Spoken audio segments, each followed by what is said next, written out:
Antes, Antonio, de que comiences, les queremos dar la bienvenida a nuestro último Campus Café del año. Este espacio va a ser grabado y estará disponible en Campus Pizza. Queremos que todos tengan su taza de café o bebida favorita a la mano para que nos acompañen en esta conversación. Y bien, hoy vamos a estar con Antonio Hoyos, especialista en innovación de la Dirección de Estrategia e Innovación de Intercolombia.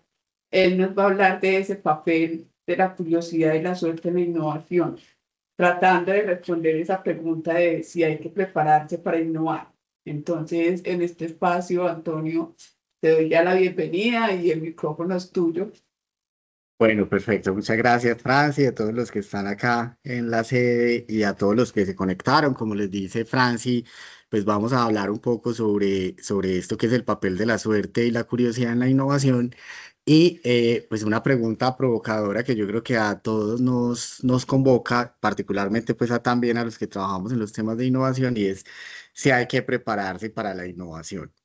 Y yo lo primero que quisiera decir es que pues realmente la pregunta que hay subyacente a eso es cómo puede uno crear el futuro que uno quiere.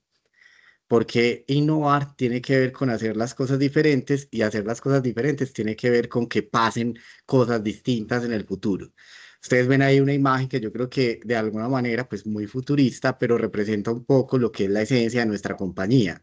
Grandes carreteras, gran infraestructura eléctrica, un futuro más verde, un futuro más sostenible y un poco pues lo que yo quiero acá es provocar sabe, pues para que discutamos, conversemos y miremos si será que sí es necesario no prepararse para la innovación o simplemente la innovación es como un golpe de suerte, es como ganarse el baloto. Y en vez de invertir plata en innovación, lo que deberíamos hacer es jugarnos el baloto. Vamos a ver qué respuesta sacamos de eso y vamos a ver si vale la pena tener equipos de innovación en estas empresas. Y quienes me conocen saben que para mí pues es muy importante la literatura y la poesía, eso me gusta mucho y me gusta conectarlo. Y les traje también un poema que quiero que vayamos leyendo durante esta conversación a través de fragmentos, que creo que tiene mucho la esencia también de lo que es el proceso de innovación. Ese poema es el poema El Golem de Jorge Luis Borges. El Golem es una figura mitológica judía que representa una especie de monstruo, una especie de humano hecho a partir de otro hombre. Yo creo que una alegoría, pues una metáfora pudiera ser un Frankenstein, eso es más o menos un golem, y aquí Borges cuenta cómo un rabino se inventa un golem. De alguna manera es un gran proyecto de innovación. Este rabino está tratando de crear un hombre y vamos a ir descubriendo el proceso con el que lo hizo. Entonces, este poema arranca así y dice, si como afirma el griego en el cratilo, el nombre es arquetipo de la cosa, en las letras de rosa está la rosa, y todo el Nilo en la palabra Nilo. Y hecho de consonantes y vocales, habrá un terrible nombre, que la esencia cifre de Dios y que la omnipotencia guarden letras y sílabas cabales. Adán y las estrellas lo supieron en el jardín. La herrumbre del pecado, dicen los cabalistas, lo ha borrado y las generaciones lo perdieron. Guarden esas estrofas y vamos a ir descubriendo algunas cosas. Entonces, lo primero que quiero que descubramos acá entre todos o que reconozcamos es el significado de esta palabra serendipia. Serendipia es una palabra del español, creo que no es tan usada aunque últimamente ha venido cobrando un poco más de fuerza, y básicamente hace referencia a la ocurrencia y desarrollo de eventos que por suerte nos permiten tener finales felices o cosas beneficiosas, ¿cierto? Una serendipia es uno de esos encuentros inesperados que nos hace a nosotros mucho bien. Y hay muchas historias de la innovación que parecieran serendipias, pues yo quiero mostrarles que no todas son serendipias y que incluso en donde pareciera haber serendipias, lo que hay es mucho trabajo y mucha preparación. Y algo bien interesante de las serendipias, esto lo han venido estudiando mucho, hay un profesor que se llama Matthew Grimes que dice que hay como tres tipos de serendipias. Está la serendipia rayo, que son como esas cosas que se nos aparecen como verdaderos golpes de suerte, en donde no estamos tratando de resolver un problema, realmente no estábamos tratando de obtener algo, pero de la nada aparece una pareja genial de un problema y una solución. O sea, usted va caminando por ahí, no esperaba nada de la vida y en un momento se encuentra con un problema y una solución. O sea, mejor dicho, es como si le hubieran entregado una minita de oro, pero no, usted nunca la estaba buscando. Hay otro tipo de serendipia que es la serendipia de Arquímedes. De hecho, yo creo que todos hemos escuchado esa palabra eureka y incluso hemos pensado en ese eureka alguna vez en la vida. Y esa es ese tipo de situaciones en donde si estamos buscando activamente la solución para un problema, si estamos tratando de encontrar una respuesta, pero esa respuesta nos llega en un lugar completamente inesperado. A ver, ustedes están buscando novio y se lo encuentran donde menos se lo iban a querer encontrar o a pensar que se lo iban a encontrar, ¿sí? Es un poco la historia de Arquímedes, ¿cierto? Él tenía un problema, ahorita lo vamos a ver y pues bañándose encontró la respuesta. Y hay un tercer tipo de serendipia que se llama la serendipia post-it. Y básicamente es, usted está buscando realmente la solución a un problema, pero en esa búsqueda encuentra la respuesta a un problema diferente. Yo creo que todos más o menos conocemos esa historia de los post-it. 3M, que es una firma gigantesca en el mundo, una gran multinacional que hace mil cosas, estaba buscando un pegamento súper fuerte. Y una de las fórmulas que probaron fue el pegamento de los post-it. Y ya todos sabemos pues que en ese momento eso fue un fracaso porque para nada es un pegamento fuerte el de los post-it, pero, ¿cierto? Alguien vio ahí una gran oportunidad y hoy en todos los lugares del mundo se utilizan los post-it, ¿cierto? Entonces, estaban buscando la solución a un problema y se encontraba la respuesta a un problema completamente diferente. Entonces, un ejemplo de la serendipia rayos es, por ejemplo, la maleta con ruedas, ¿cierto? Eso simplemente juntaron dos cosas y salió eso, a alguien se le ocurrió la idea, la vendió y todas las maletas hoy con las que nosotros viajamos tienen ruedas. Yo creo que nadie se imagina una maleta sin ruedas en un aeropuerto o moviéndose por la ciudad. Una serendipia Arquímedes, pues ese ejemplo que ya les conté, si ustedes recuerdan a Arquímedes, pues que era un sabio del reino, el rey le pidió que le ayudara con algo y es que él mandó a hacer una corona de oro, pero él tenía dudas de que el que hizo la corona no lo hubiera estafado. Entonces le dijo a Arquímedes: "Ve, yo quiero que examiname esta corona, decime que esto sí es oro, que no me hayan metido oro golfi, ¿cierto?". Y Arquímedes, pero eso sí le dice, no me la vaya a dañar. Entonces Arquímedes dice, pues yo cómo voy a saber si esto es de oro o no, si no la puedo destapar. Sí, ahí él buscando y pensando en eso, piensa en el principio de la densidad de las cosas y cuando dice pues la historia que cuando se estaba metiendo pues a la bañera dándose un baño se dio cuenta que pues el volumen del agua se desplazaba con su cuerpo y que esa podía ser una manera de comprobar que la corona fuera de oro porque tendría que pesar lo mismo que el equivalente que pues digamos un lingote de oro real. Él hace el experimento y ese es el principio de Arquímedes.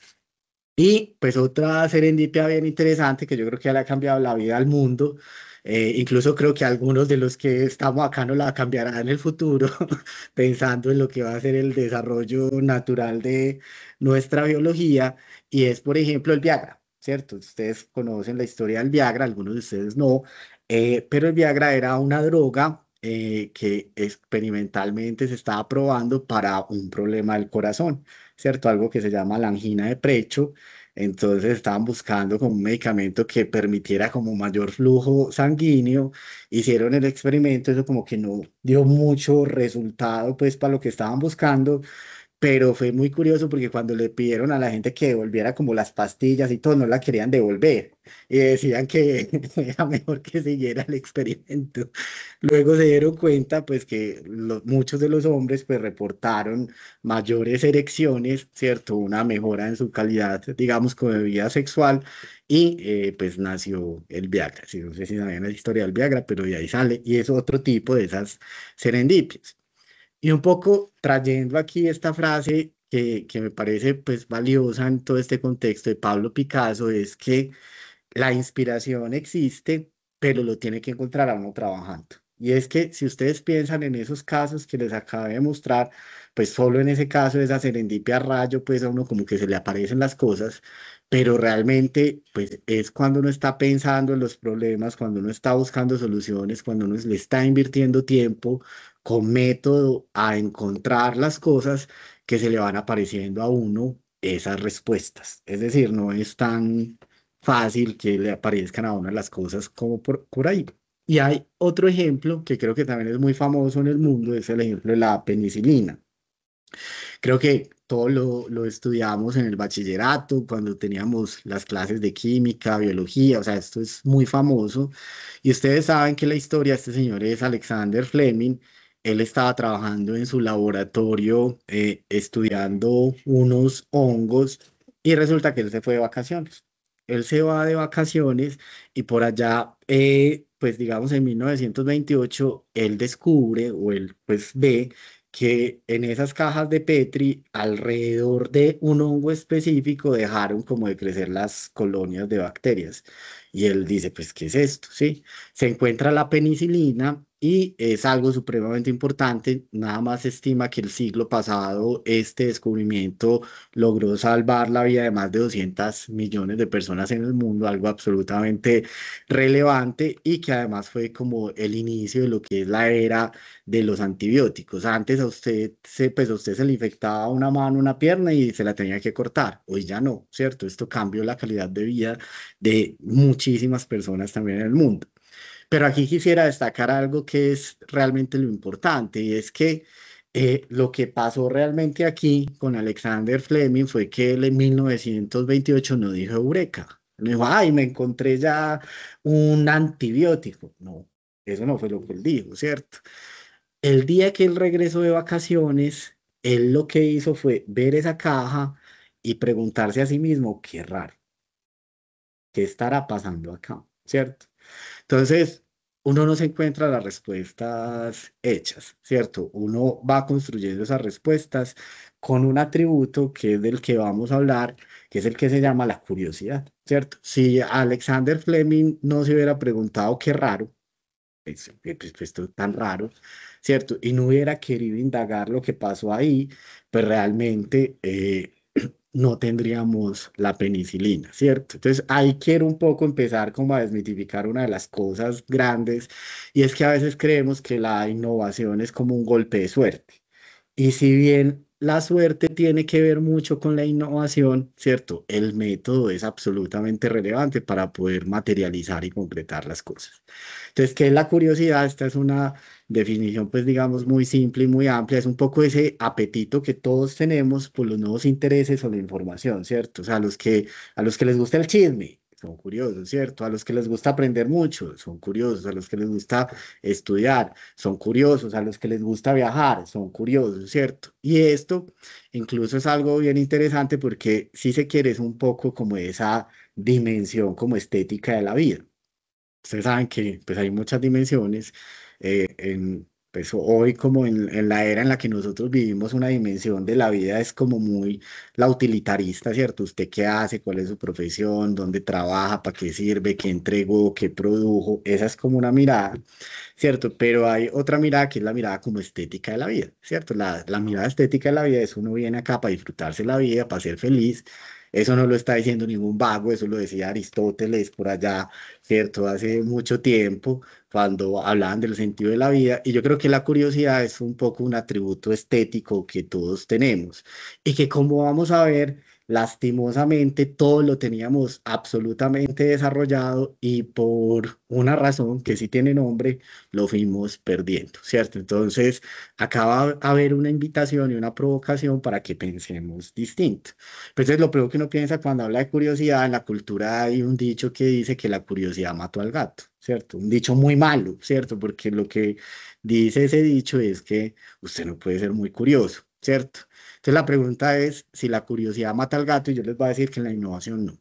O sea, en la innovación, la curiosidad es absolutamente necesaria para lograr resultados, para lograr transformaciones, para lograr cosas distintas. Entonces eso no aplica acá. De hecho, yo me puse a buscar la historia de esta frase. Es una frase que tiene origen en Inglaterra y realmente la frase original era el cuidado mata al gato. O sea, la precaución, el cuidado mata al gato.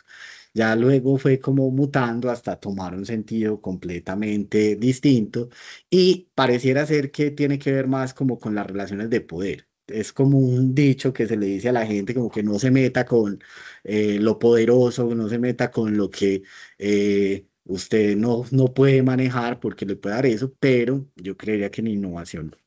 Y me puse a consultar como un poquito de la innovación, por ahí me encontré un artículo en Harvard Business Review, algo que me llamó mucho la atención y era un artículo que trataba como de investigar cuál era el papel de la curiosidad en las organizaciones, tratar de entender si para las organizaciones era importante la curiosidad y entender también cuál era la actitud de las, pues digamos, de las organizaciones para promover esa gran, pues, curiosidad. Entonces, lo primero es que se encuentran es que la curiosidad es muy importante, o la gente cree que es muy importante. De hecho, se encuentran, aquí hay un listado como de todas las industrias y una especie como de termómetro en donde hay más curiosidad. Si uno entiende la curiosidad como un driver de la innovación, esto es interesante.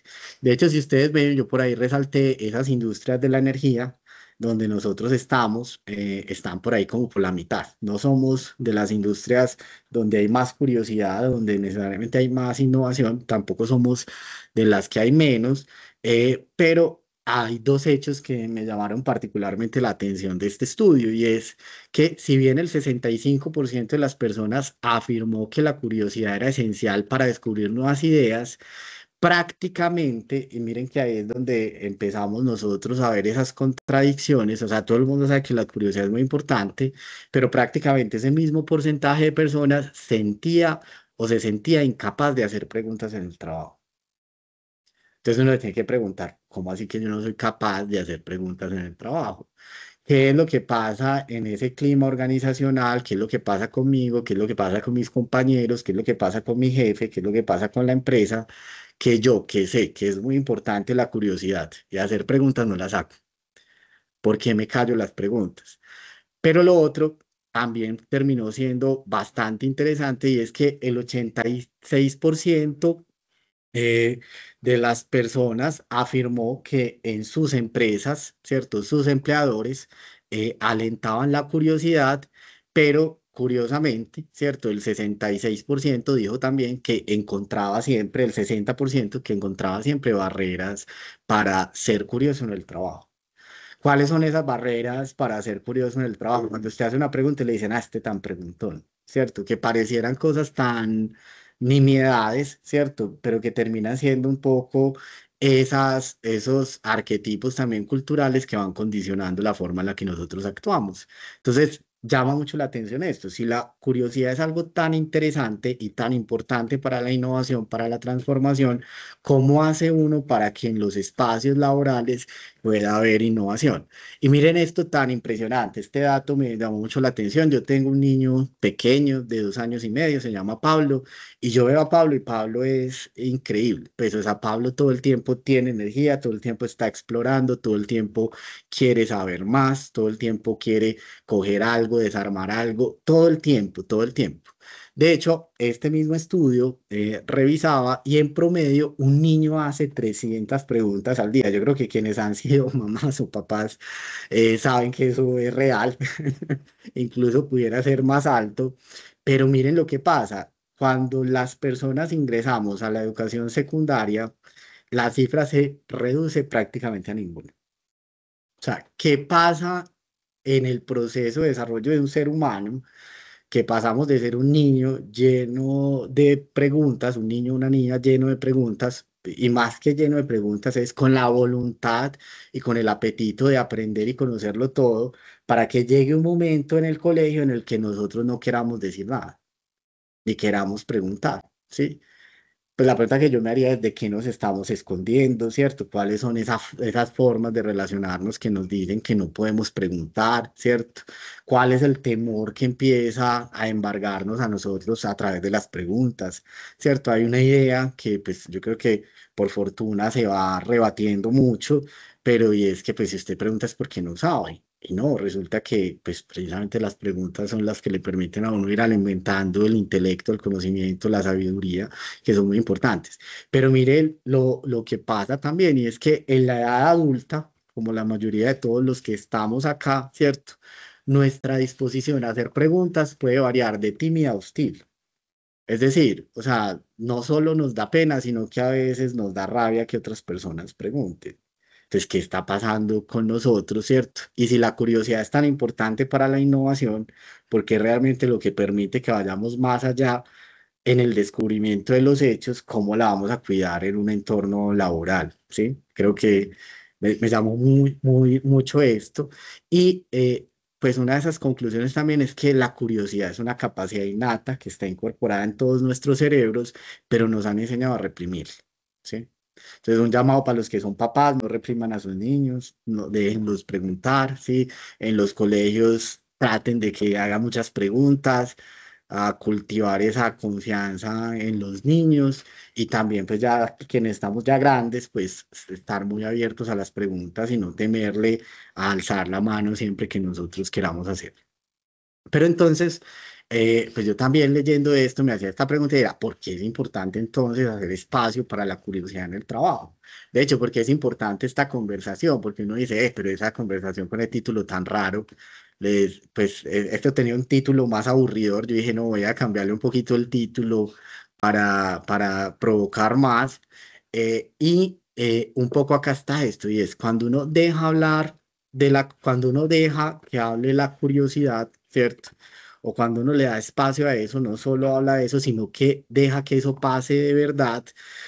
No solo uno está impulsando la innovación y la productividad, sino que también está impulsando mejoras de bienestar. Entonces quiero conectar esto con otra cosa que nosotros, pues creo que gratamente hemos venido descubriendo y aprendiendo, que es, por ejemplo, nuestro programa de diversidad e inclusión de otras miradas, ¿cierto? Eso también es muy importante, porque eso es dejar ser al otro, cuando el otro se puede expresar, cuando puede expresar su curiosidad, sus puntos de vista. No solo ganamos diversidad para la innovación, sino que también ganamos bienestar. No hay nada que sea más doloroso y más difícil para una persona que no poder ser quien es, ¿cierto? A veces, pues, y eso es muy complicado, a veces hay escenarios muy complejos donde la gente tiene que ir con máscara, ¿cierto? Se tiene que sentar como uno se sienta siempre, se tiene que comportar como uno se sienta siempre, como uno se comporta siempre, tiene que decir las cosas de una forma, y eso es absolutamente desgastante. Es algo que consume la tranquilidad de las personas. Entonces, trabajar en esto, en espacios donde haya curiosidad, donde sea posible la diversidad, permite que la innovación fluya con mayor, pues digamos, libertad. Bueno, y viene un segundo fragmento. Tengo que decirles que ahí no está el poema completo porque es muy largo, entonces hay unos fragmentos que sí están y no, del Golem, ¿cierto? Entonces, continúa así. Los artificios y el candor del hombre no tienen fin. Sabemos que hubo un día en el que el pueblo de Dios buscaba el nombre en las vigilias de la judería, no a la manera de otras que una vaga sombra insinúan en la vaga historia. Aún está verde y viva la memoria de Judá León, que era rabino en Praga, sediento de saber lo que Dios sabe. Y ahí entonces un poco es pues esa curiosidad de querer saber más, de buscar más, ¿cierto? Judá León se dio a permutaciones de letras y a complejas variaciones, y al fin pronunció el nombre que es la clave. Entonces, luego de ensayar muchas veces, muchas combinaciones para encontrarse el nombre de Dios, porque si él sabía el nombre de Dios, iba a poder usar ese poder para crear a ese golem, lo encontró, ¿sí? La puerta, el eco, el huésped y el palacio sobre un muñeco que con torpes manos labró para enseñarle los arcanos de las letras, del tiempo y del espacio. Entonces, volviendo a estas preguntas es, venga, entonces toda innovación proviene de las serendipias. Pues realmente, con lo que hemos venido diciendo, no, ¿cierto? De hecho, las serendipias son una forma de encontrar algunas cosas, pero si yo no soy curioso y no le pongo método, pues no voy a poder llevar eso a soluciones útiles o a productos que realmente transformen la realidad. Pero hay algo muy interesante porque hay mucha investigación científica sobre la serendipia y sobre la suerte. Y eso a mí pues particularmente me llama mucho la atención. Y todo eso acervo pues de investigaciones al final llegan a esta conclusión y es que nosotros creamos nuestra propia suerte o tenemos buena parte de poder para crear nuestra buena suerte y nuestros resultados. Pero, pues tengo que volver a decir que no todo es suerte, ¿cierto? O sea, la suerte se nos va apareciendo como para ciertas cosas, pero no. Aquí quiero como que hagamos conciencia de algo que es muy interesante. A la izquierda está la imagen de un escribano. Ser escribano en el medioevo era un oficio muy importante. O sea, de hecho, ser escribano yo creo que era como el equivalente a lo que somos hoy nosotros, ¿cierto? Como unos profesionales que se emplean en industria, ¿cierto? Para ser escribano, usualmente lo que tenía que pasar es que uno se iba a estudiar muchos años en un monasterio, le enseñaban a escribir y a leer, y luego de que uno aprendía a escribir, a leer, a dibujar y a tener cierta elegancia en tipografías, a uno le entregaban su trabajo que era copiar libros, y los libros se copiaban con pincel. Entonces usted podía estar encargado de hacer 2 o 3 copias de un libro al año. Imagínense la velocidad a la que circulaba el conocimiento y lo costoso que era el conocimiento en esa época.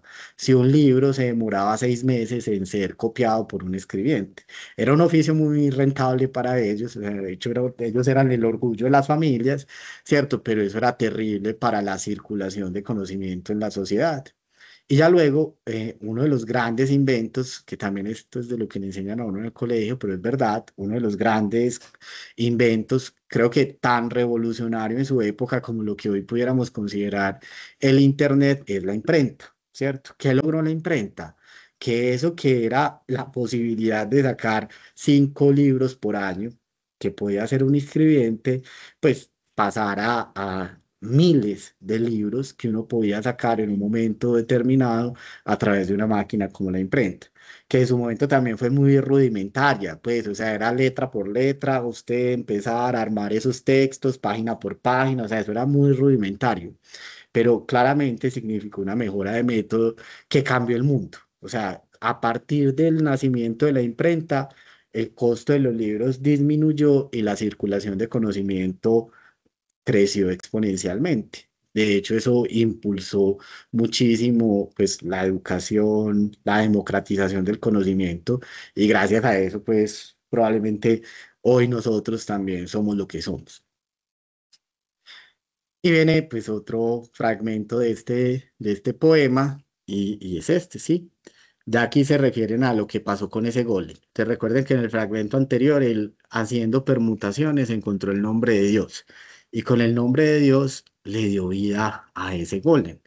Entonces, el simulacro, así le llamaban al golem, alzó los soñolientos párpados y vio formas y colores que no entendió, perdidos en rumores, y ensayó temerosos movimientos. Gradualmente se vio como nosotros, aprisionado en esta red sonora, de antes, después, ayer, mientras, ahora, derecha, izquierda, yo, tú, aquellos, otros. El rabí le explica el universo. Mire cómo se explica el universo. Esto es mi pie, esto es el tuyo, esto es la soga. Y logró al cabo de años que el perverso barriera bien o mal la sinagoga. Tal vez hubo un error en la grafía o en la articulación del sacro nombre. A pesar de tan alta hechicería, no aprendió a hablar el aprendiz de hombre. Sus ojos, menos de hombre que de perro, y harto menos de perro que de cosa, seguían al rabí por la dudosa penumbra de las piezas del encierro. Entonces, un poco también es lo que pasa con la innovación. Muchas veces hacemos cosas, son cosas que son imperfectas, ¿sí? Y eso está bien, ¿cierto? De hecho, una de las cosas que vamos aprendiendo quienes trabajamos en innovación es a abrazar un poquito la imperfección, ¿cierto? No todo tiene que salir bien, no todo tiene que estar bien a la primera. Existe la posibilidad de experimentar Y eso es muy valioso, pues, para empezar a respondernos un poco esta otra pregunta. Entonces, hay que prepararse para la innovación. ¿Qué creen ustedes después de lo que hemos hablado? Pues yo diría que sí, ¿cierto? Que hay que prepararse para la innovación. Y entonces este psicólogo Richard Wiseman dice, la gente crea su propia buena y mala suerte. Y eso no se lo inventaron ahorita los psicólogos de Harvard o de Stanford, no, eso lo conocemos desde hace mucho tiempo. ¿Han escuchado del efecto Pigmalión? El efecto Pigmalión hace referencia a el mito griego de Pigmalión. Pigmalión era un escultor que hacía obras muy bonitas, un escultor griego. Entonces, él una vez hizo la escultura de una mujer de Galatea y la hizo tan bonita, tan bonita, tan bonita que se enamoró de esa escultura. Y él deseó con todas sus fuerzas que Galatea fuera una mujer de verdad. ¿Qué se les parece esa historia? A un cuento más conocido para nosotros. A Pinocho, ¿cierto? Pinocho es otro ejemplo en la cultura del efecto Pigmalión. Ahí lo que quería Gepetto era un niño de verdad, un hijo de verdad, ¿cierto? Este Pigmalión era el Gepetto de Grecia y él lo que quería era pues una mujer hermosa como Galatea y dicen que Afrodita se le apareció y le dijo, ah, pues ahí está Galatea vivo. Entonces, ¿qué dice este efecto que está probado, está estudiado? Es que existe una potencial influencia que ejercen nuestras creencias sobre el rendimiento de nosotros mismos o de los demás. Si usted tiene un primo calavera y usted lo ve como el primo calavera y usted dice, yo no doy 3 pesos por el primo calavera, ese primo calavera va a ser calavera toda la vida. Pero si usted, ¿cierto? Y su familia piensan que ese primo calavera no va a ser primo calavera, sino que va a estudiar, que va a cambiar, eso puede tener un impacto en el comportamiento de las personas. ¿Por qué? Porque las personas tienden a evitar decepcionar las expectativas de los demás. O sea, todos tendemos a evitar decepcionar las expectativas de los demás. Pero también este efecto aplica para nosotros mismos. Y ahí que digan, y todos los libros de autoayuda dicen lo mismo, y todos los conferencistas de autoayuda dicen lo mismo, y tienen razón, ¿sí? Y es, cuide sus pensamientos, porque sus pensamientos, ¿cierto? Se vuelven sus sentimientos, sus acciones, bueno, la fórmula es esa misma que nos han dicho siempre, pero es verdad, o sea, si usted piensa que a usted le pueden pasar cosas positivas, si usted ve la vida con optimismo, de alguna manera usted se precondiciona a reaccionar y a ver más cosas positivas que lo que ocurre en caso contrario. Entonces el efecto Pigmalión es muy grande, se llama también el efecto de la profecía autocumplida. Lo que usted crea que va a pasar, va a pasar y tiene explicación científica. Y resulta que esto lo han venido estudiando. Hay un estudio que hizo este señor Alexandro Pluchino y él, un italiano, que es un estudio que se titula El talento versus la suerte. Entonces él dice cuál es el rol de la aleatoriedad en el éxito y en la falla de las personas. Fue un estudio tan famoso que tuvo, pues, mojó mucha prensa, le hicieron bastante divulgación, ¿cierto? Hay unos artículos que uno puede ver ahí en BBC Mundo sobre esto y los titulares, nada más para que vayan viendo las ideas, y es la poderosa y a menudo invisible razón porque la gente con poco talento tiene éxito en la vida y que hace que algunas personas tengan más suerte que otras y una técnica para ser más afortunados. Entonces, en palabras sencillas, una de las primeras cosas que descubre este señor es que la principal diferencia entre las personas que pues tendemos a considerar exitosas o no, porque recuerden pues también que la idea del éxito pues es debatible, ¿cierto? O sea, si usted piensa que el éxito es tener poder político, económico, jerárquico, pues bueno, eso es, pero usualmente la gente piensa que eso es el éxito. ¿Cierto? Resulta que se fueron a ver qué diferencias había entre gente que era muy exitosa, que tenía mucho poder político, mucho poder económico, mucho poder jerárquico, etcétera, y los que no, y se fueron a ver y se encontraron que no había realmente ninguna. De hecho, muchas personas que tienen ese poder económico, social, estatus, lo que sea, versus los que no, pueden ser incluso menos talentosos que los que no. Y se dieron cuenta que el factor que hace la diferencia es la suerte, ¿sí? O sea que eso también llama mucho la atención, ¿cierto? O sea, llama mucho la atención. ¿Por qué? Porque usualmente tendemos a pensar que estamos en un sistema meritocrático. Entonces uno cree que en la medida que yo sea muy bueno y yo haga muy bien las cosas, como que algo me va a llegar, ¿sí? Pero resulta que estas investigaciones muestran que no. O sea, eso hay que hacerlo. Ya vamos a ver por qué sí hay que hacerlo, pero realmente los golpes de suerte o estar en el lugar donde había que estar, porque sí, es más, a veces más importante que el talento. Entonces, un poco la conclusión de esto es que la suerte es muy importante para tener éxito, pero hay algo bien valioso que dice este señor y es, uno debería exponerse a todas las interacciones y oportunidades casuales que sean posibles. O sea, nosotros deberíamos como seres estar buscando socializar todo el tiempo. Lo primero que dice este señor. Porque lo más probable es que no vas a encontrar oportunidades afortunadas si permaneces encerrado en tu habitación, ¿sí? Las buenas historias pueden estar en cualquier lado. El amor puede estar en cualquier lado. Usted no sabe si el compañero que tiene ahí al lado del chat puede ser luego su futuro novio o novia. O sea, escríbale. Eso puede ser parte de lo que usted se encuentra. O sea, estar abierto a las posibilidades es importante.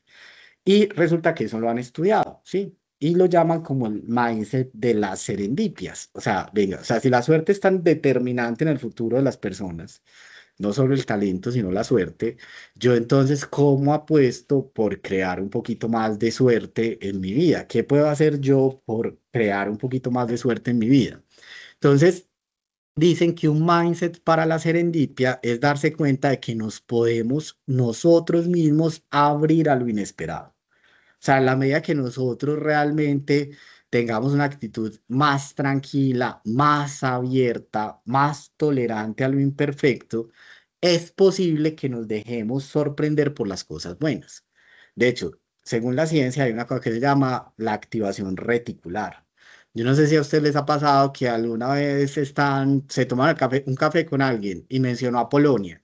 Y ese día de la nada, usted volvió a escuchar de Polonia 3 o 4 veces. ¿Les ha pasado? Sí, eso se llama el fenómeno de activación reticular.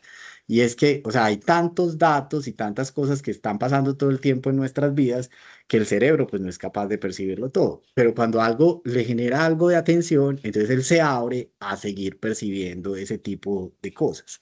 ¿Sí? Entonces, hay unos factores internos que uno puede cultivar. Hacer espacio para esas serendipias en la actitud propia implica cosas como tener una actitud un poco más optimista, pensar que a uno le pueden pasar cosas buenas. Todos sabemos que hay personas que son patológicamente negativos, ¿cierto? No, o sea, son patológicamente negativos. Ahora, uno no debería ser tampoco, pues creo yo, patológicamente optimista, pero sí optimista, ¿cierto? Hay que tener una actitud curiosa, estar abierto a preguntarnos cosas o aprender cosas todo el tiempo. Hay que ser observadores. ¿Usted cómo se va a encontrar el amor de su vida si no lo busca? No lo va a encontrar, ¿cierto? Usted tiene que mirar, ¿sí? Tiene uno que estar alerta, pero además otra de esas cosas que es muy importante es también ser perseverante, no desfallecer. A veces nosotros tenemos una idea, queremos algo, pero nos encontramos una barrera y simplemente dejamos de buscar eso que queríamos. Y cuando hacemos eso, lastimosamente, pues entonces se nos pierde esa posibilidad de tener serendipias. Pero resulta que, y esto también es muy interesante, yo quise también conectarlo nuevamente con este entorno en el que nosotros estamos acá, que somos todos nosotros compañeros de trabajo, que pues entonces en el trabajo también hay unas cosas que uno puede hacer para que le pasen más serendipias, ¿sí? Entonces resulta que hacer cosas en el trabajo para que le pasen a uno serendipias implica remover algunas barreras que aunque no nos damos cuenta, nos desgastan enormemente y hacen terriblemente aburrido el trabajo que hacemos todos los días, ¿sí? ¿Cuáles son esas cosas? Los preconceptos o los sesgos. Todas esas ideas preconcebidas que matan la posibilidad de que salga algo nuevo. No, eso no se puede, él no lo va a recibir, a él no le gusta, a ella no le gusta, esto no es así, ¿cierto? no vale la pena. Todos esos preconceptos matan la posibilidad de que a usted le vaya bien, ¿cierto? De que se encuentre cosas con esta idea de la serendipia. Las reuniones sin sentido. No hay nada peor que una reunión periódica en la que uno ya no sabe qué es lo que hay que decir y entonces uno llega ahí y todo el mundo se ve o, no, o ya nadie aparece. Es un compromiso que le drena a uno la energía. De hecho, una buena acción que usted puede tomar o decidir es eliminar las reuniones periódicas. Ahora uno dice, no, es que buscarle agenda al otro como es difícil, entonces uno deja ahí pues las reuniones que por si las moscas, pero eso no, sí, o hacerlas muy corticas. Yo en lo personal trato de que las reuniones no duren más de media hora y si duran 15 minutos mejor. Pues para mí eso es como lo que puede pasar. Es difícil, pero eso es súper importante si uno quiere tener vida y quiere estar abierto a la innovación. La sobrecarga de correos. Traten de no mandar muchos correos, ¿cierto? No todo tiene que quedar por correo. De hecho, muchos correos a veces implican como desconfianza o son señales de que hay mala comunicación. Esos entornos en donde todo hay que dejarlo por escrito son entornos donde hay mucha desconfianza, ¿cierto? Revisar esa confianza para que eso no pase y hacer informes sin propósito. Generar informes e informes e informes y presentaciones, eso no agrega mucho valor. Esta frase es de este señor Christian Buch, que de hecho fue el que escribió este libro del mindset de la serendipia, y él dice otra cosa que creo que también es muy valiosa, que todos como que tengamos muy presente. Afortunadamente también como organización lo hemos venido trabajando mucho, y es aceptar la imperfección como parte de la vida nos permite aprovechar el momento si ocurren errores inesperados. Porque es que hay gente que es tan psicorrígida que se gana el baloto, pero como no lo tenía planeado, no le sirve. ¿Cierto? No, me gané el baloto, pero ¿para qué? Eso, ¿para qué si yo no me quería ganar el baloto ya? Yo no estaba, no, o sea, hay que aceptar la imperfección, ¿cierto? Y hay que estar dispuesto a que pasen cosas inesperadas para poderlos vivir. Y eso, entonces, es una invitación a aceptar el error, a verlo con otros ojos y a lo mejor a estar más dispuesto a otras cosas. Un poco consultando también sobre esto y luego de una charla que me pareció muy interesante de diseño de futuros que tuve la oportunidad de ver hace poco, me encontré con este señor que se llama Jim Dator. Este señor es como un filósofo y un doctor en ciencias políticas, no sé qué, pues escribe mucho y ha sido un gran teórico de lo que es la teoría de la prospectiva y una disciplina que se llama el diseño de los futuros. Entonces uno dice, ¿cómo así que el diseño de los futuros? Sí, los futuros se diseñan. ¿Se diseñan los futuros? Sí, sí, se diseñan los futuros. Ahora, uno dirá, pero es que en un mundo bica, buca, en el que todo es tan incierto, ¿para qué diseña futuros? No, eso tiene un sentido. Entonces, este señor dice que no existe un único futuro que se pueda predecir. De hecho, él dice, hay muchos futuros alternativos que se pueden anticipar y experimentar de antemano hasta cierto punto. De hecho, hay una frase que también leí hace poco que dice algo así, el futuro ya está acá. Lo que pasa es que no está uniformemente distribuido, solo lo conocen algunos, pero el futuro siempre está. O sea, en este momento ya existe el futuro. Lo que pasa es que no lo conocemos todos. Pero hay dos o tres locos que ya saben algo que va a pasar. Pues los que ya descubrieron algo que va a ser el futuro de todos nosotros en 5 o 10 años. El futuro ya está acá. Y este señor habla y recoge un poco también estas ideas de los conos de futuro. Y resulta que yo estoy parado hoy en este punto, pero el futuro puede ser cualquier cosa y es como un cono. Y hay unos futuros que son muy probables, que es lo que pues, me puede pasar a mí con casi que absoluta certeza y son cosas que yo veo que son muy factibles. Hay otras cosas que son como esos futuros plausibles que de pronto yo no sé hoy cómo los puedo lograr, pero sé que pueden pasar. Y hay otros que son unos futuros como posibles que, pues, o sea, sería muy raro que pasara, pero todo puede pasar, ¿sí? Y este señor dice que, pues entre todo eso hay unos futuros preferibles y que si uno tiene claro esos futuros preferibles, uno puede entonces devolverse a hacer un poquito como ese ejercicio de ingeniería inversa y encontrar eso. Entonces, este señor habla de unos 4 arquetipos de futuro. Un arquetipo es como una idea de cómo funcionan las cosas.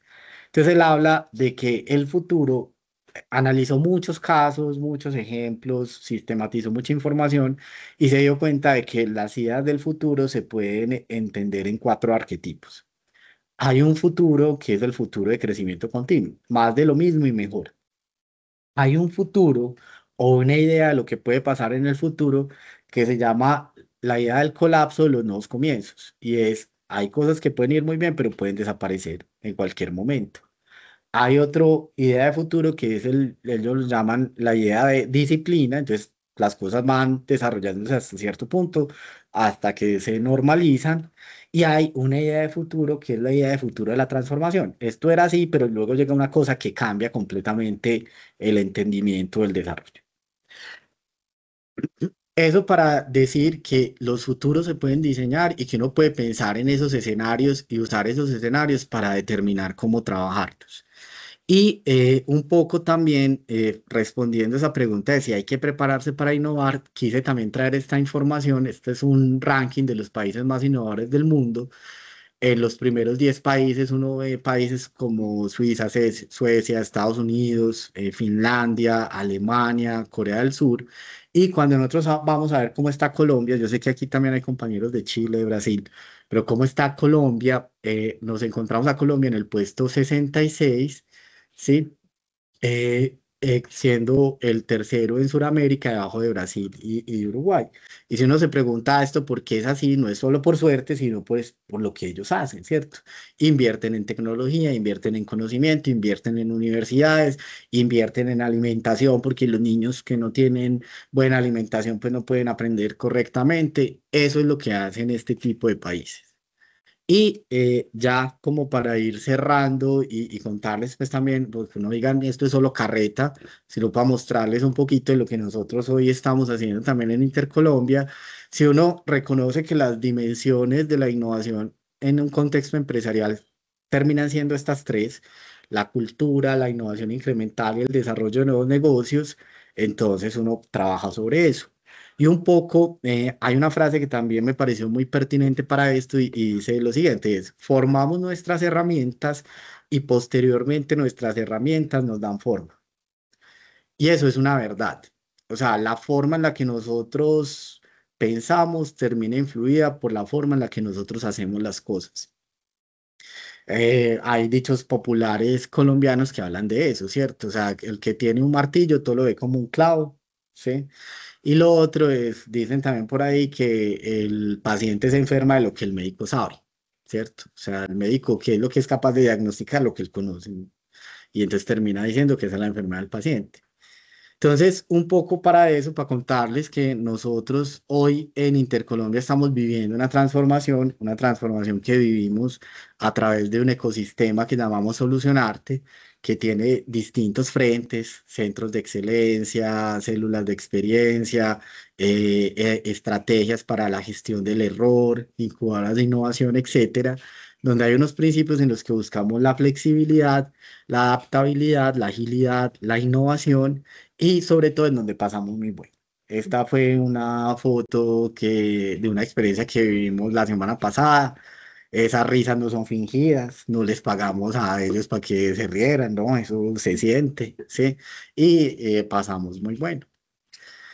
Algunas conclusiones, sí, la serendipia es una forma de llegar a la innovación, pero no la única, pues lo primero. Y pues no es la innovación per se. A ver, uno puede cultivar una actitud para traer serendipias, pero igual sigue siendo un proceso emergente. O sea, no porque usted sea muy optimista le va a pasar cosas buenas. Puede que sí le pasen más cosas buenas, pero tampoco está asegurado. Si uno quiere serendipias, debe evitar reglas rígidas y el estrés. Eso es importante. O sea, por ejemplo, los que son líderes, los que están acá y lideran hoy equipos de trabajo, ¿sí? O sea, tratar de tener ambientes tranquilos, donde la gente se sienta segura, donde la gente pueda hablar y donde la gente no esté estresada, es muy importante para que haya innovación. El estrés es la peor, digamos, el peor incentivo para la innovación. Aceptar la imperfección permite la innovación, también es otra de esas conclusiones que podemos sacar.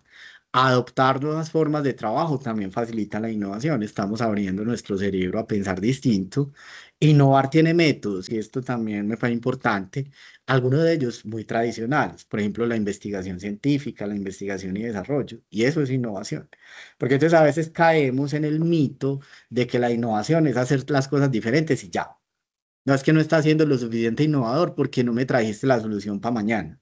No, no, o sea, hay cosas que toman tiempo, ¿sí? Y finalmente podemos ser artífices de nuestro propio futuro. Ya como para cerrar ese poema que estábamos leyendo del Golem, así termina este poema, ¿sí? El rabbi lo mira con ternura, ¿quién? Al Golem, y con algún horror. ¿Cómo? Se dijo. Pude engendrar este penoso hijo y la inacción dejé, que es la cordura. O sea, ¿por qué no me quedé quieto que era mejor? Porque di en agregar a la infinita serie un símbolo más. Porque a la vana madeja que en lo eterno se devana, di otra causa, otro efecto y otra cuita. En la hora de angustia y de luz vaga, en su golem los ojos detenía.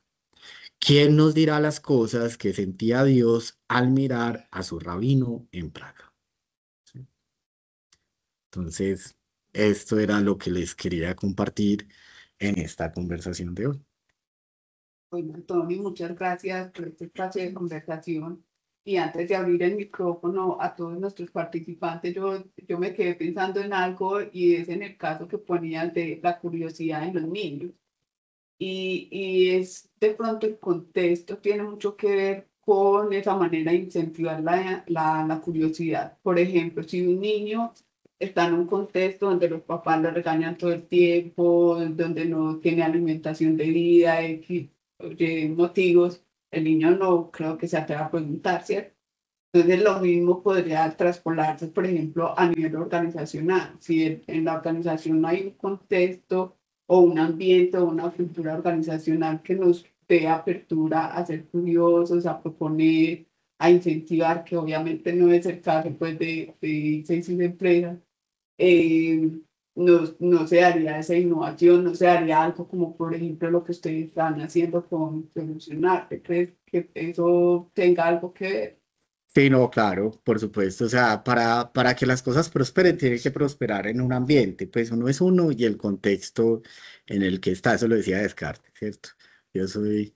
Entonces, al final, creo que. Eso lo decía Ortega y Gasset, ¿cierto? Yo soy yo y mis circunstancias. Yo creo que sí, o sea, al final es muy importante cuidar ese ambiente y entender que nosotros somos parte de ello, ¿cierto?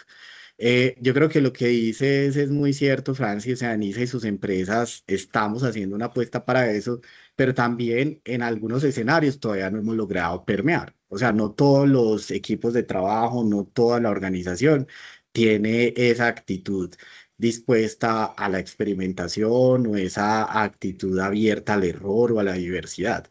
O sea, si bien nosotros lo declaramos y estamos haciendo cosas, también hay que reconocer que no, y eso nos lo muestra también en ocasiones nuestra encuesta de clima. Yo diría que ahí lo importante, pues a nivel personal, ya pues sí, fomentar esto con nuestras familias, con nuestros amigos, etcétera.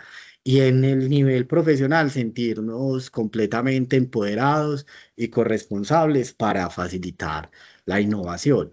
Pero no la innovación per se, sino porque la innovación termina siendo bienestar y calidad de vida. Entonces, qué rico que todos podamos trabajar tranquilos, qué rico que todos disfrutemos lo que hacemos. Qué rico que todos nos sintamos reconocidos porque pudimos hacer algo distinto. Entonces, generar esa apertura con cosas como las que tú mencionaste, creo que es importante. Gracias. No sé si alguien de los presentes acá en la biblioteca o de los conectados tenga alguna pregunta adicional. Los escuchamos, pueden abrir el micrófono. Bueno, creo que no tenemos preguntas, entonces nada, mil gracias a todos por participar de este espacio. Este es nuestro último Campus Café del año. Los esperamos el próximo año con muchas más propuestas y temas a trabajar durante estos espacios. Mil gracias, Antonio, por compartirnos toda esta información. Y recuerden que esta grabación será cargada Campusiza para quienes quieran recordarla de nuevo, compartirla a otros compañeros. Mil gracias a todos y que tengan un feliz día. Feliz día.